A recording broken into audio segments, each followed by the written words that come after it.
आप देख रहे हैं अपना बिहार और आपके साथ मैं हूं विवेक। बिहार में नशे के खिलाफ सबसे बड़ा अभियान छेड़ दिया गया है। मुख्यमंत्री नीतीश कुमार के सख्त निर्देशों के बाद ताबड़तोड़ कार्रवाइयों का सिलसिला जारी है। देसी से लेकर विदेशी शराब की बड़ी खेप को नष्ट किया जा रहा है और धंधेबाजों पर शिकंजा कसता जा रहा है। आज भी कई इलाकों से शराब पर महा एक्शन की तस्वीरें सामने आई हैं।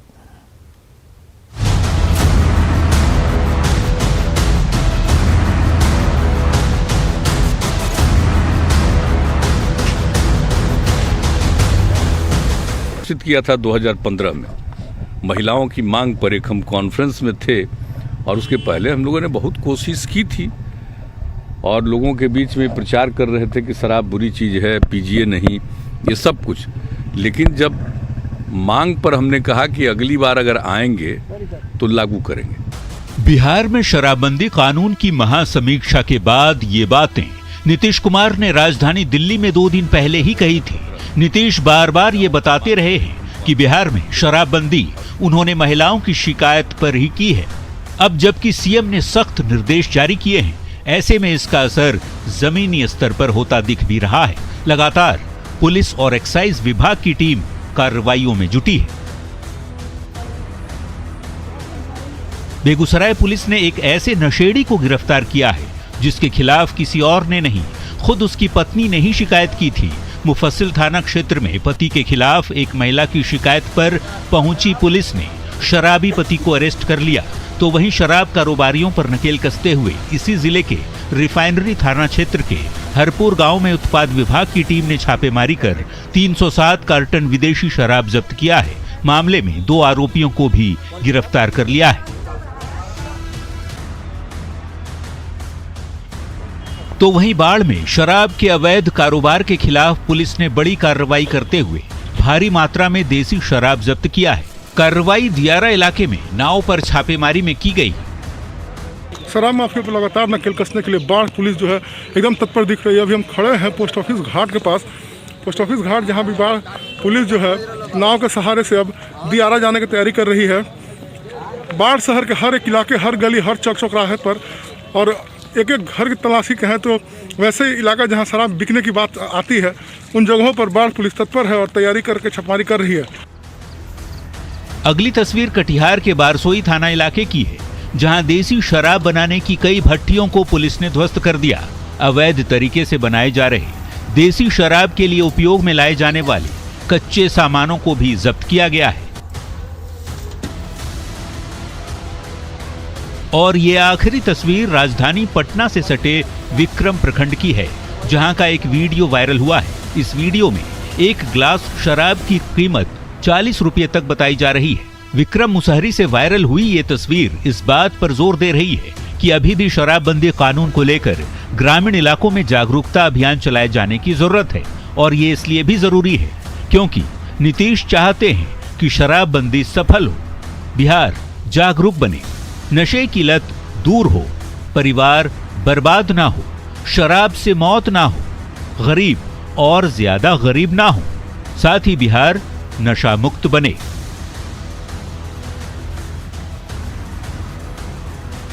Bureau report, news 18।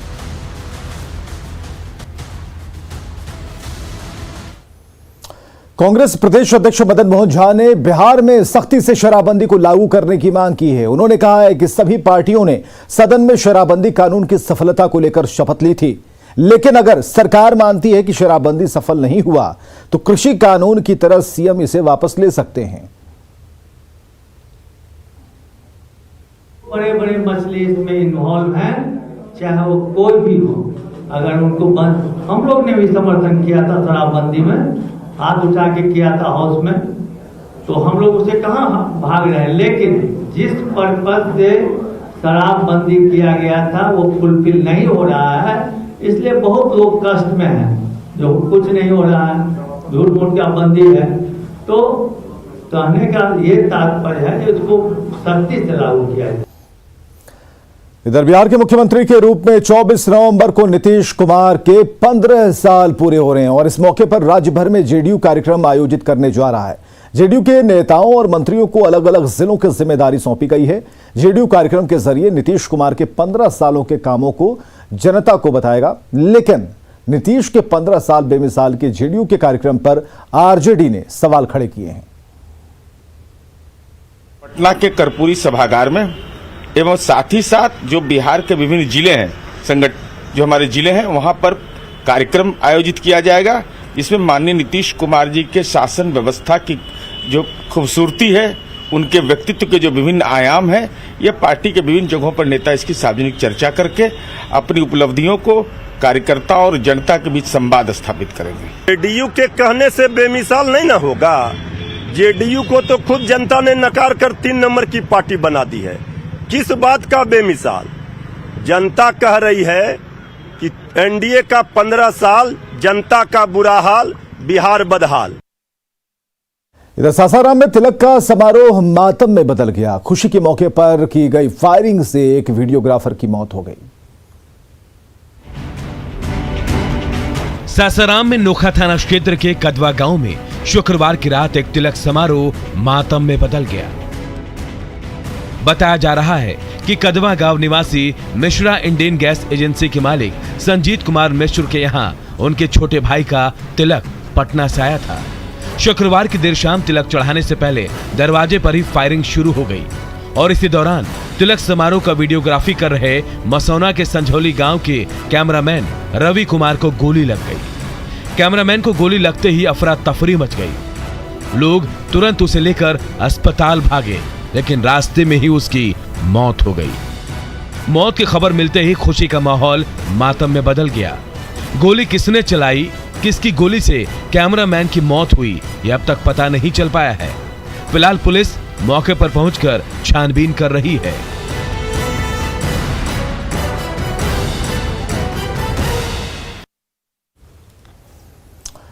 पूर्णिया के धमदाहा से गुंडागर्दी की हैरान करने वाली तस्वीर सामने आई है। यहां जमीन पर कब्जे के लिए गुंडों ने हमला बोलकर एक निर्माणाधीन घर को तबाह कर दिया। इतना ही नहीं, घर बना रहे गरीब परिवार की पिटाई कर उनकी झोपड़ी को आग लगा दी।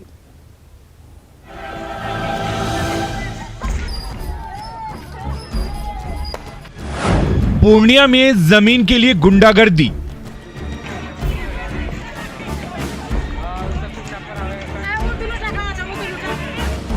गुंडों ने ढा दिया बनता हुआ मकान।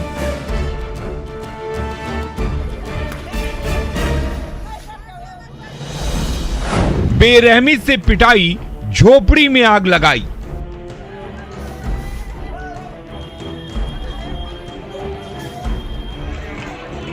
दिन दहाड़े एक घर पर गुंडों ने हमला किया। पीएम आवास योजना के तहत बन रहे घर की रेलिंग और दीवारें तोड़ डाली।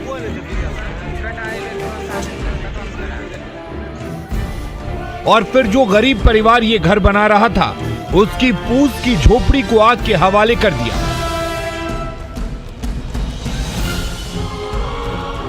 इस दौरान बीच में आए परिवार वालों को गुंडों ने बेरहमी से पीटा और पूरे गांव के सामने तांडव मचाकर धमकी देते हुए चले गए।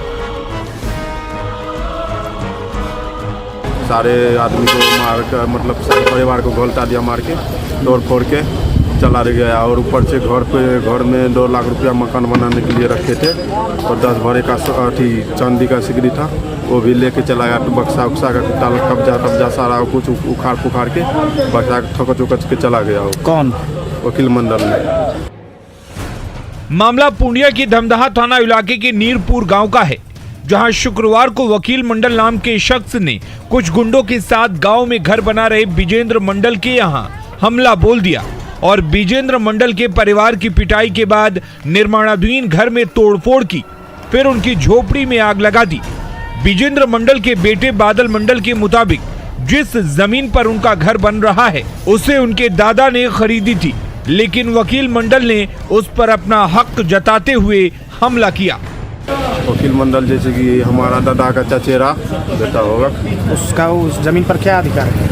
अधिकार ऐसे कुछ भी नहीं है। जैसे कि हमारा दादा जो है जमीन खरीदा हुआ है, तो उसी पे हम घर बना रहे थे। उसका दादा जो है पहले जो दूसरे आदमी बेच दिया था, वो हमारा दादा खरीदा। पीड़ितों का आरोप है कि धमदाहा थाने की पुलिस भी बादल मंडल से मिली हुई है, जिसने अब तक हमले की शिकायत भी नहीं दर्ज की, जिसके बाद ये एसपी के पास गुहार लेकर पहुंचे। थाना गए थे, थाना में कोई सुनवाई। कल जो 12 बजे लड़ाई हुआ, फोन किए 2-3 बार, तो वहाँ पे एक बार नहीं गया। वो पार्टी फोन किया, एक ही बार में थाना से प्रशासन चला गया वहाँ पे। अच्छा, तो अभी कहाँ है? अभी नीरपुर बनान मतलब कि पूर्णिया आए हैं एसपी के पास। लेकिन शनिवार को एसपी दफ्तर का चक्कर काटने के बाद परिवार को वहां से भी निराश होकर लौटना पड़ा, क्योंकि एसपी साहब इनके पहुंचने से पहले कहीं दौरे पर निकल गए थे। औरंगाबाद के रफीगंज इलाके में महिला का शव मिलने से सनसनी मच गई। गुस्साए लोगों ने शव के साथ सदर अस्पताल के पास प्रदर्शन किया। गैंगरेप के बाद हत्या की आशंका जताई जा रही है। औरंगाबाद में एक महिला का शव मिलने से इलाके में सनसनी फैल गई। महिला की गैंगरेप के बाद हत्या की आशंका जताई गई है। रफीगंज पुलिस ने गरवा गांव से महिला का शव बरामद किया है। महिला फेसर थाना क्षेत्र की रहने वाली थी और जीविका समूह में काम करती थी। शव मिलते ही आक्रोशित लोगों ने जमकर हंगामा किया और शव को औरंगाबाद सदर अस्पताल के पास रखकर प्रदर्शन किया। लोगों ने हत्यारे की जल्द गिरफ्तारी और परिजनों को मुआवजा देने की मांग की है। मामले की हम लोग जांच कर रहे हैं और ऐसा बताया जा रहा है कि महिला गुम थी कल शाम तक। उस समय के बाद उसकी लाश मिली है, बॉडी मिली है, तो पोस्टमार्टम के लिए यहाँ लाया गया है। हंगामे के बाद एसडीपीओ मौके पर पहुंचे और लोगों को किसी तरह शांत कराया। उसके जल्द से जल्द आरोपियों की गिरफ्तारी का भरोसा दिया है। औरंगाबाद में जीविका में कार्यरत महिला की गैंगरेप के बाद हत्या की आशंका के खिलाफ जीविका दीदियों ने कैंडल मार्च निकाला। आरोपियों की जल्द गिरफ्तारी की मांग की। जीविका दीदियों ने कहा कि अगर एक हफ्ते के भीतर मामले का खुलासा नहीं होता है तो सड़क पर प्रदर्शन होगा।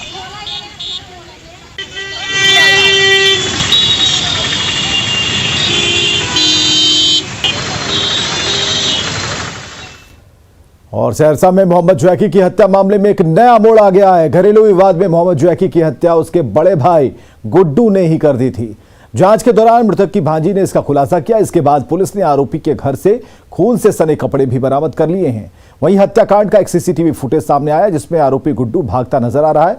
हत्या के बाद से आरोपी फरार है।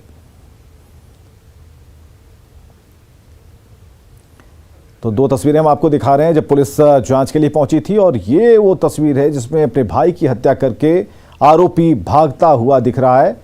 हत्या के बाद भाग रहा आरोपी, और जैक की हत्याकांड के बाद पुलिस तफ्तीश के लिए पहुंची।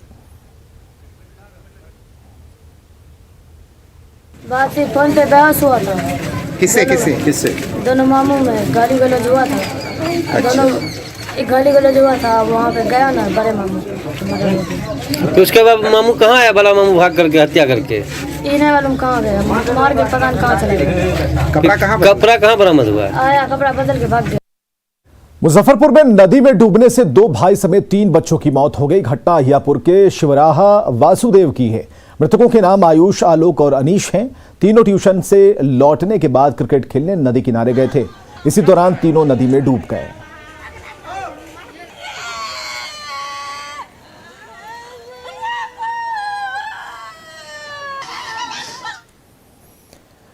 मधेपुरा के उदय किशुनगंज में शिक्षा विभाग के कारण बताओ नोटिस से हर कोई हैरान है। वो इसलिए क्योंकि विभाग ने एक ऐसे शिक्षक के नाम कारण बताओ नोटिस जारी किया है जिनका 7 नवंबर को निधन हो चुका है।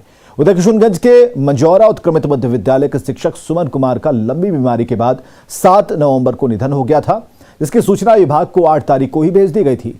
बावजूद अब उनके नाम एक कारण बताओ नोटिस जारी किया गया है। आखिर वो 15 नवंबर को बिहारीगंज में हुए पंचायत चुनाव में ड्यूटी के लिए योगदान उन्होंने क्यों नहीं दिया? इस नोटिस से परिवार के साथ स्कूल के प्रिंसिपल हैरान हैं। 8 तारीख सुबह में जानकारी मिला। वीडियो साहब मेरे पर दरवाजे पर गए। बगल में दुर्गा स्थान बगल में मेरा घर है, हाई स्कूल बगल में मेरा घर है। वीडियो साहब बोले कि आप जो है बीआरसी को लिख दीजिए। तो मैंने सोचे बीआरसी को क्यों लिख दूँ, अपने जितने विभाग है, सरकारी विभाग है, डीएम साहब तक को भी मालूम हो चुका है, उनको भी व्हाट्सएप किए हैं। और खबर है भागलपुर से, जहां दिल्ली से आ रही एक महिला ने विक्रमशिला एक्सप्रेस में ही बच्चे को जन्म दे दिया, लेकिन बोगी में सवार लोगों की मदद नहीं मिलने से बच्चे की मौत हो गई। सोनी देवी दिल्ली से विक्रमशिला एक्सप्रेस के स्लीपर कोच संख्या 9 में सवार होकर अपने घर मसूदुद्दीनपुर आ रही थी, लेकिन क्यूल जंक्शन के पास उन्हें प्रसव पीड़ा हुई और इस दौरान सोनी देवी मदद की गुहार लगाती रही, लेकिन किसी ने उनकी मदद नहीं की और इस दौरान उन्होंने ट्रेन में ही बच्चे को जन्म दिया, जिसकी मौत हो गई। हालांकि रेलवे के डॉक्टर का कहना है कि ट्रेन में उसे स्वास्थ्य सुविधाएं दी गई थी।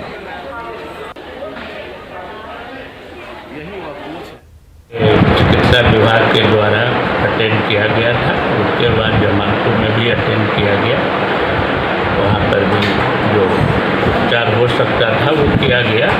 उसके बाद भागलपुर में भी चिकित्सा विभाग के द्वारा अटेंड किया गया। बच्चा तो मृत ही पैदा हुआ था। खगड़िया के करेह नदी में नन्हे मुन्नों की नैया नौनिहालों को उस पार स्कूल ले जाती है, वापस गांव लाती है। चारों ओर नदियों से घिरे ग्रामीणों के लिए नाव ही जिंदगी है।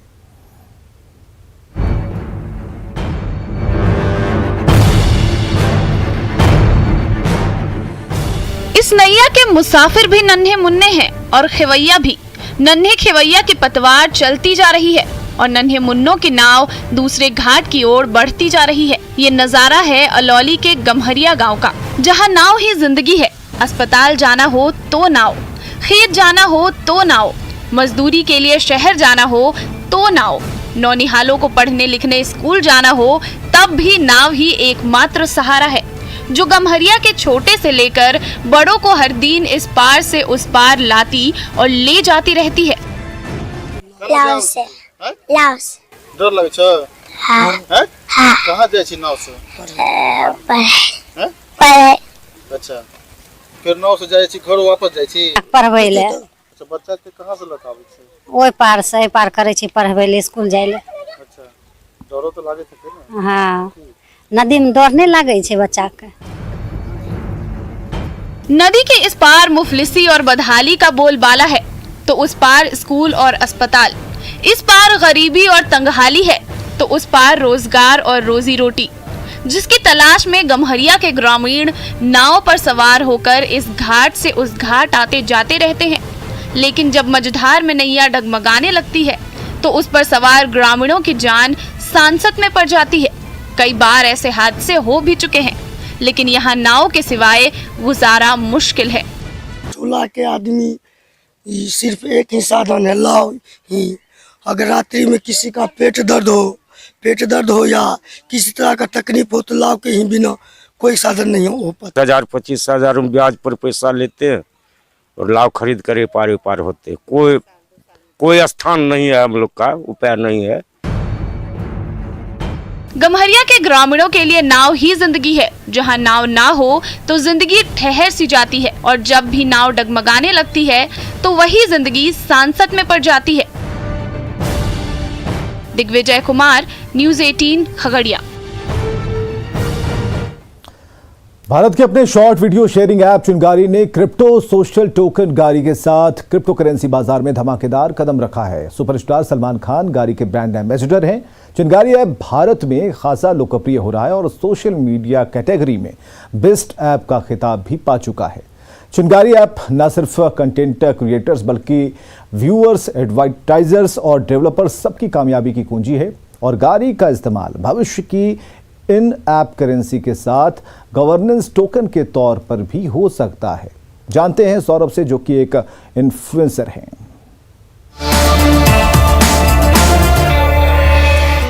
ये कंटेंट क्रिएटर या इन्फ्लुएंसर ये कोई जॉब है, कोई वर्क प्रोफाइल है, इसको कोई सीरियसली नहीं लेता है। इसके दो सबसे बड़े रीजन हैं। पहला, कंटेंट मोनेटाइजेशन की स्टेबिलिटी नहीं है और दूसरा, आगे चल के क्या होगा किसी को कुछ नहीं पता। ये क्वेश्चन हमेशा बने रहते हैं। अब गारी टोकन की वजह से क्रिएटर्स को कंटेंट मोनेटाइजेशन की स्टेबिलिटी मिल रही है और सारे क्रिएटर्स को सब्सटेंशियल अमाउंट कमाने का गारी टोकन की वजह से मौका मिल रहा है। तो लोकल मार्केट में जो ट्रेंड चल रहा है उसको छोड़ के अब क्रिएटर कुछ सीरियस, कुछ अच्छे कंटेंट क्रिएट कर सकता है और आगे चल के इसमें उसका फ्यूचर है, ये अब देख सकता है।